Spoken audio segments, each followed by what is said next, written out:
Warahmatullahi wabarakatuh. Selamat pagi anak-anak. Apa kabar kalian semuanya? Mudah-mudahan kalian tetap sehat dan tetap bersemangat ya. Insya Allah kalau kita selalu bersyukur kepada Allah Subhanahu wa taala akan ditambah nikmat kita oleh Allah Subhanahu wa taala anak-anak sekalian ya. Pada pertemuan kali ini tetap dalam pelajaran matematika di kelas 8, materi kita adalah posisi titik terhadap titik acuan. Menyambung atau melanjutkan materi yang kemarin yaitu koordinat. Posisi titik terhadap titik acuan. Yang kita bahas adalah posisi terhadap titik asal 0,0, titik pusat namanya. Kemudian posisi titik terhadap titik acuan A, B. Kamu perhatikan pada gambar yang kamu lihat itu ya. Kamu amati posisi titik terhadap titik 0,0, artinya itu di sini pusat 0,0. Jika dari pusat 0,0 ini posisi 2 satuan ke kanan dan 5 satuan ke atas, ini akan menempati koordinat titik. Nah, ini gambar pesawat berwarna hijau berhenti di 2,3. Nah, ini koordinatnya X-nya 2, artinya satuan ke kanan 2 langkah, dilanjutkan 3 satuan ke atas. Koordinatnya adalah 2,5. Lagi ya, yang pesawat berwarna merah itu 4 satuan ke kiri,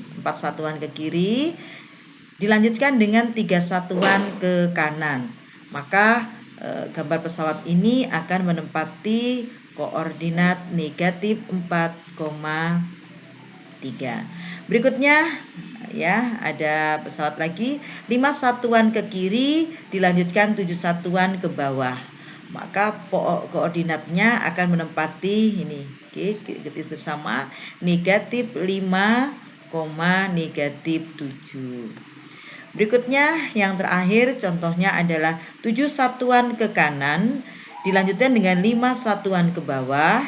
Ini ke kanannya 7, 1, 2, 3, 4, 5, 6, 7. Dilanjutkan ke bawahnya 6. Sehingga koordinatnya adalah 7, negatif 6. Ini titik acuannya adalah koordinat 0,0. Berikutnya adalah posisi titik terhadap acuan A, B.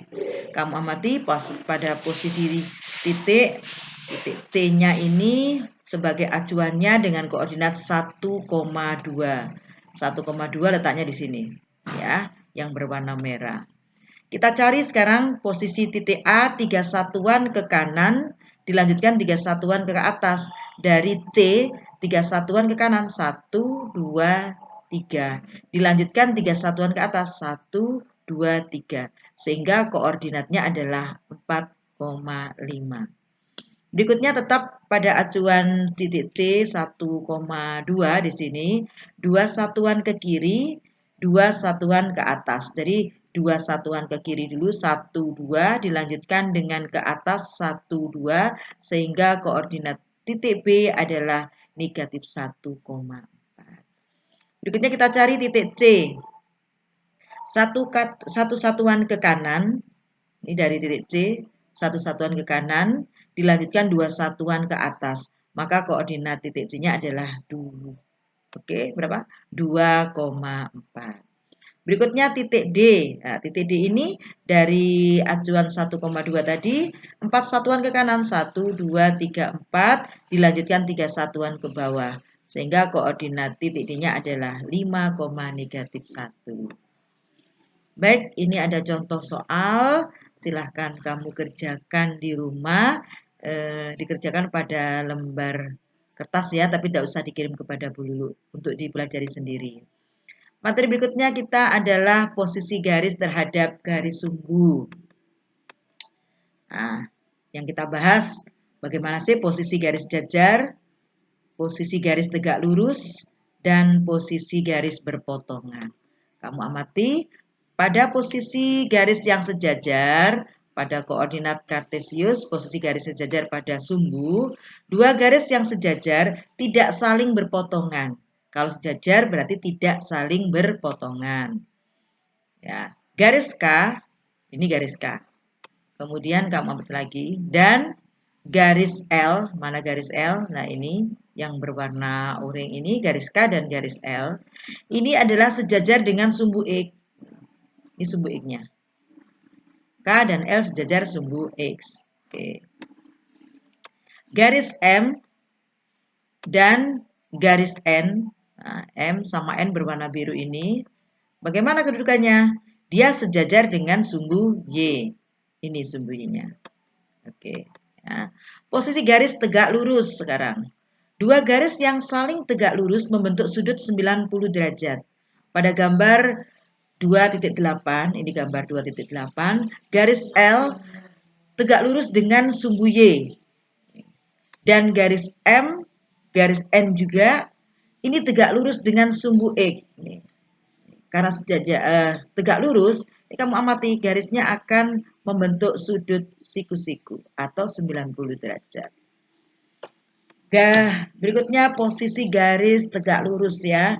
Dua garis yang saling tegak lurus ini membentuk sudut 90 derajat.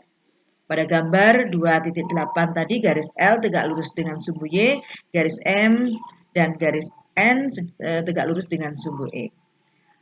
Posisi garis yang berpotongan, garis K dan garis L memotong sumbu Y, garis berpotongan ini. Yang berpotongan tadi ya. Posisi garis yang berpotongan. Oke, ini adalah contoh soal. Tentukan garis yang sejajar dengan sumbu E. Kamu cari ini sejajar dengan sumbu E, garis yang mana. Tentukan garis yang sejajar dengan sumbu Y. Ini sumbu Y-nya. Yang sejajar adalah garis yang mana. Dan yang C, tentukan garis yang memotong sumbu X dan memotong sumbu Y. Demikian anak-anak pertemuan kita pada pagi hari ini. Mudah-mudahan bisa kamu amati dan kamu pelajari bersama dengan teman-teman kalian ya. Tetap sehat dan tetap semangat. Selamat belajar merdeka. Saya akhiri. Wassalamualaikum warahmatullahi wabarakatuh.